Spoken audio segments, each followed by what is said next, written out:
गाय का मांस ये बताता है कि कहीं ना कहीं गौ हत्या हुई। गाय हमारी माता है। नहीं मॉब लिंचिंग की। उन्होंने कुछ किया ही नहीं था, ना मॉब लिंचिंग की। केवल सीएफएसएल की रिपोर्ट बता रही है गौवंश भीड़ है। भीड़ का क्या मतलब होता है? भीड़ में आप कैसे पहचानेंगे? ये पूरी तरह से झूठे फंसाए गए, ये पूरी तरह से निर्दोष है। गवाहों में कंट्राडिक्शन है, उनके बयानों में कंट्राडिक्शन है, 16 गवाहों के बयानों में कंट्राडिक्शन है। जब विरोधाभास है तो उसका परिणाम क्या होगा? एक्यूटल होंगे, बरी होंगे। इससे अच्छा है उस प्रोसेस को बंद कर दिया जाए। देखिए, अखलाक मॉब लिंचिंग हत्याकांड, अखलाक के पास से जो सूचना थी उसमें गौ मांस बरामद हुआ था। सीएफएसएल रिपोर्ट आई थी। इसका चुनाव से कोई मतलब नहीं, इलेक्शन से कोई मतलब नहीं। 10 वर्ष हो गए हैं इस केस को चलते हुए। त्वरित न्यायालय फर्स्ट इसको कार्रवाई कर रहा है, प्रोसीडिंग कर रहा है। सामाजिक सद्भाव बनाए रखने के लिए कई बार उस समय भी सामाजिक सद्भाव खराब हुआ था। जानबूझकर गाय गौमांस को, गाय की हत्या की गई होगी तभी गौमांस बरामद हुआ, जिस पर गौमांस की फॉरेंसिक रिपोर्ट में मिला, तथ्य मिले। लेकिन संयुक्त निदेशक अभियोजन जो प्रोसिक्यूशन है, जिन्हें केस चलाना है, जो केस चलाएंगे, जिनकी जिम्मेदारी है केस चलाने की, तो संयुक्त निदेशक अभियोजन ने पत्र लिखा सरकार को, और सरकार ने वो पत्र लिखा महामहिम राज्यपाल जी को। एक प्रोसेस होता है, धारा 321 के तहत वो प्रोसेस होता है, उस प्रोसेस को पूरा करना होता है।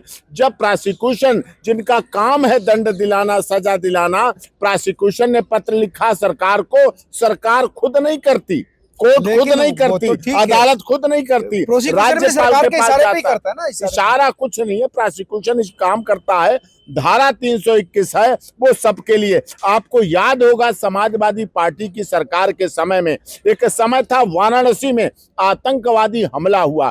तो वाराणसी में आतंकवादी हमला यानी कि आतंकवादियों को छोड़ने के लिए भी सरकार ने वो पत्र लिखा और राज्यपाल जी के पास पहुंचा। उसके बाद माननीय इलाहाबाद हाई कोर्ट ने उसमें अपना एक्शन लिया, सो मोटो एक्शन लिया और उसको वापसी करना पड़ा। डिसाइड करना, राज्यपाल अनुमति दे देते हैं। इस केस में भी, अखलाक मॉब लिंचिंग हत्याकांड में भी संयुक्त निदेशक के पत्र लिखने के बाद, जो कि प्रोसिक्यूशन है, राज्यपाल महोदय के पास पहुंचा, सरकार के पास पहुंचा। राज्यपाल महोदय ने अनुमति दे दी है कि मुकदमे वापस लिए जा सकते हैं। उसके बाद मुकदमे वापस लेने की प्रक्रिया हुई। मॉब लिंचिंग हुई, 10 लोग नामजद थे, 6 लोग अन्य थे। गवाहों के 16 लोगों के बयान लिखे गए, बाद में बयान बदलते चले गए, डिफरेंसेस आता चला गया, फर्क आता चला गया। गवाहों के बयानों में बहुत कंट्राडिक्शन हुआ। अब भी केवल ये गारंटी नहीं है केस खत्म हो जाएगा, अभी भी ये विश्वास नहीं है कि जो 12 दिसंबर तारीख है उसको अदालत खत्म कर देगी। अदालत की जिम्मेदारी है उन सभी तथ्यों को देखना। पुलिस अपना पक्ष रखती है, प्रोसिक्यूशन अपना पक्ष रखता है, डिफेंस अपना पक्ष रखता है। अदालत तय करती है कि उस पर क्या हो, इसीलिए कोर्ट तय करेगी कि उसमें किस तरह की आगे की कार्रवाई होनी चाहिए। कोर्ट तय करेगी। 12 दिसंबर की तारीख है, लेकिन सरकार की मंशा पर सवाल है कि सरकार क्यों एक वर्ग विशेष को बचाना चाहती है। एक वर्ग विशेष को तो आप जो है कहते हैं कि यही उपद्रव कर रहे हैं, लेकिन जहाँ दूसरे वर्ग के लोग इन्वॉल्व हैं उनको आप बचाने की कोशिश क्यों कर रहे हैं? ऐसा कुछ नहीं, यहाँ कोई वर्ग की बात नहीं है, कोई धर्म की बात नहीं है, कोई जाति की बात नहीं है, कोई क्षेत्र की बात नहीं है, कोई भाषा की नहीं बात। सीएफएसएल की रिपोर्ट थी, गौ मांस पाया गया अखलाक के पास, मॉब लिंचिंग हुई, लोग क्रोधित हुए, पहुंचे, खबर की सत्यता थी, सच्चाई थी। सीएफएसएल फॉरेंसिक ने जांच किया, चार्जशीट फाइल हुई, इन्वेस्टिगेशन कंप्लीट हुई, केस चला और उसके बाद संयुक्त निदेशक जो प्रोसिक्यूशन है उनकी रिपोर्ट सरकार को भेजी गई। सरकार ने राज्यपाल महोदय, उसके बाद प्रोसेस हुआ में गौ मांस पाया गया। लेकिन आपको कोर्ट केस को पुलिस के हवाले करना चाहिए था। आपको भीड़ के न्याय तंत्र पर तो विश्वास नहीं कर सकते ना, भीड़ को जस्टिफाई नहीं कर सकते। आपने ठीक किया। गाय का मांस ये बताता है कि कहीं ना कहीं गौ हत्या हुई। गाय हमारी माता है, गाय हमारे अस्तित्व से जुड़ी हुई है। गाय, गंगा, गीता, गायत्री हमारे जीवन को लेके चलती हैं। हम अपने जीवन के साथ कैसे खिलवाड़ कर सकते हैं? हम अपने जीवंत जीवन को कैसे बर्बाद कर सकते हैं? हम जिंदा मुर्दा कैसे बन सकते हैं? और गाय के साथ इतना अपमान और इस तरह का होगा तो उसका दंड भी मिलेगा, और उसका दंड किसी रूप में भीड़ मिलेगा। थोड़ी देगा, वर्ग थोड़ा ही देगा, सरकार, कोर्ट, पुलिस करेगी ना काम। पुलिस करती है, लेकिन ये भी देखना चाहिए जो उपद्रवकारी हैं, जो विध्वंसकारी हैं, जो हमारी राष्ट्रीय एकता अखंडता को खत्म करना चाहते हैं, जो इस तरह से कार्य कर रहे हैं, इनको सरकारें पालती हैं, पोसती हैं, पोषित करती हैं। समाजवादी पार्टी ने ऐसा पालन पोषण का काम बहुत वर्षों से किया है। और एक तरफ तो ये कहा जाता है, हमारे संत रामपाल दास जी भगवान, संत रामपाल दास जी महाराज, जिन्हें आज की डेट में दुनिया भगवान मानती है, उनका तो कहना जीव हमारी जाति है, मानव धर्म हमारा, हिंदू मुस्लिम सिख ईसाई कोई अलग से नहीं है न्यारा।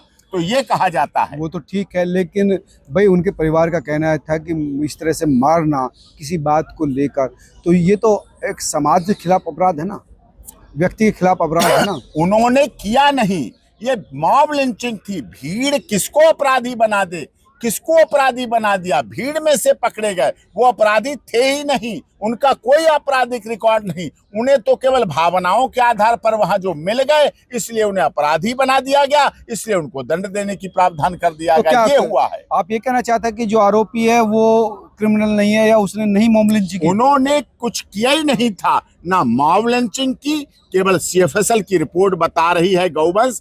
भीड़ है, भीड़ का क्या मतलब होता है? भीड़ में आप कैसे पहचानेंगे? जहाँ 10, 15, 20 लोग हैं, अन्य लोग हैं, अनजाने लोग हैं, अननोन हैं, उनको आप कैसे आइडेंटिफाई करेंगे? ये कोई व्यक्तिगत रंजिश नहीं, कोई जर की लड़ाई नहीं, कोई जोरू की लड़ाई नहीं, कोई जमीन की लड़ाई नहीं, भावनाओं की लड़ाई थी, इसलिए इन लोगों को अपराधी बना दिया गया। ये पूरी तरह से झूठे फंसाए गए, ये पूरी तरह से निर्दोष है, और उसका परिणाम तो सरकार को अभी चुनाव से पहले इस मामले की याद क्यों है? ये क्यों वापस करना चाहते हैं? सरकार सिस्टम है, ये प्रोसेस है। चुनाव तो इससे पहले भी हुआ, अभी लोकसभा के चुनाव हुए, आगे भी चुनाव आएंगे। 10 साल चलते हो गए, 15 का केस है, उस समय का मामला। इसका चुनाव से कोई मतलब नहीं है, किसी तरह का चुनाव से मतलब नहीं है। निश्चित तौर पर मानिए ये एक प्रोसेस है, क्रिमिनल प्रोसेस है। संयुक्त निदेशक एक बड़ा पद होता है जो कि प्रोसिक्यूशन है, एक बड़ा प्रोसेस है। केवल एक जज नहीं करते, न्यायाधीश नहीं करते, राज्यपाल महोदय नहीं करते, सरकार नहीं करती, सरकारी वकील नहीं करते, नहीं करती, अदालत निर्णय लेगी। अभी इस केस में सरकार ने रखा, ठीक है, अपना स्टेटमेंट, सरकार अपना काम कर रही है, लेकिन ये निर्णय लेना कि केस बंद हो ना हो, इस कोर्ट डिसाइड करेगा, ये अदालत निर्णय करेगी। और देश में हमारी अदालत माननीय सर्वोच्च है। In the interest of justice भी उन्हें देखना है, access to justice for all भी उन्हें देखना है, नेचुरल जस्टिस भी देखना है, और जस्टिस का मिसकैरेज ना हो ये भी उन्हें देखना है, ये भी आवश्यक है। लेकिन आपका ये कहना है कि सरकार को सद्भावना बनाए रखने के लिए या फिर क्रिमिनल एविडेंस नहीं मिले इसलिए निर्णय लेना पड़ा। क्रिमिनल एविडेंस उनके खिलाफ मिलेगी कहां से?